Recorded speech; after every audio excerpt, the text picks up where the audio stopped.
Hi, good afternoon. May tanong lang ako mga kabayan na.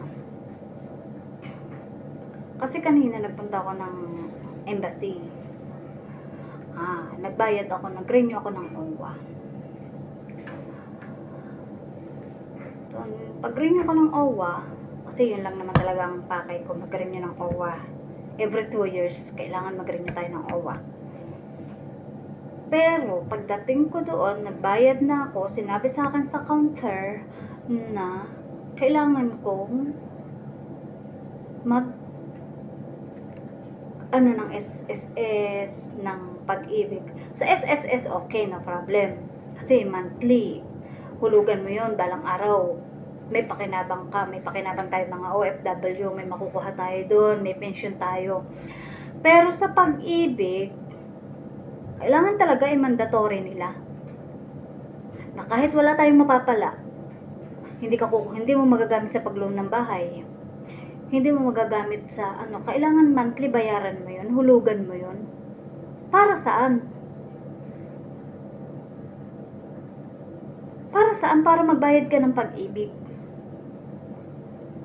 Na i-mandatory nila.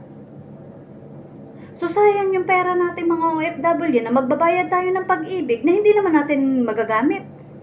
Oo, siguro, yung iba nagagamit, ginagamit sa bahay, nag-loan sa pag-ibig, sa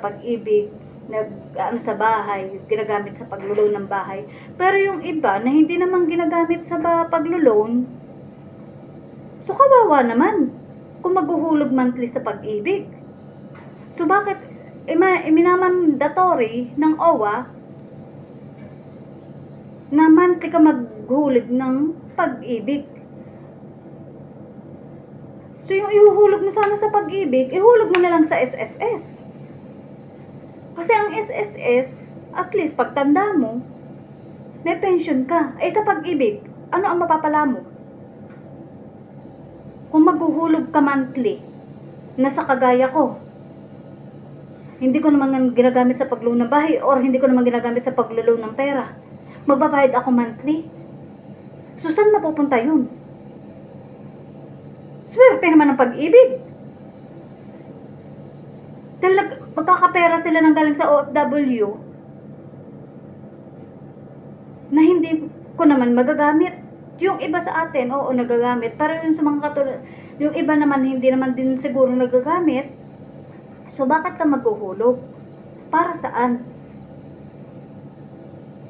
At isa pa, nadismaya talaga ako. Pero although hindi naman lahat, at although hindi naman din ako yung pinagsungitan, kabayan, pero alam mo yun, akala ko maayos na sila kasi inano na yan ni Sir Rapi Tulfo na kailangan maayos ka makapag-usap sa mga OFW na kailangan ng ganito. Pero dun sa isa, na talaga ako na pinagsabihan talaga si kabayan na, ma'am, taga saan ka?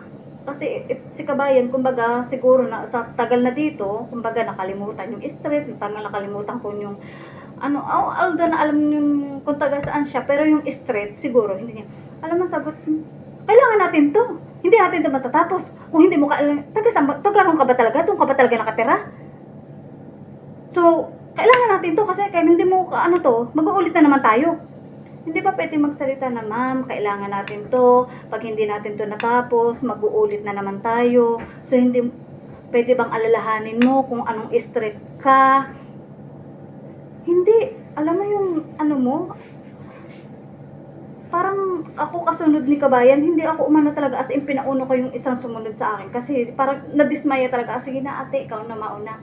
Kasi kahit dito may kausap yung isa, mas maayos makipag-usap, mas professional makipag-usap, doon na sana ako. May masungit pa rin. Hindi pa rin lahat ng may matari pa rin, as in, promise.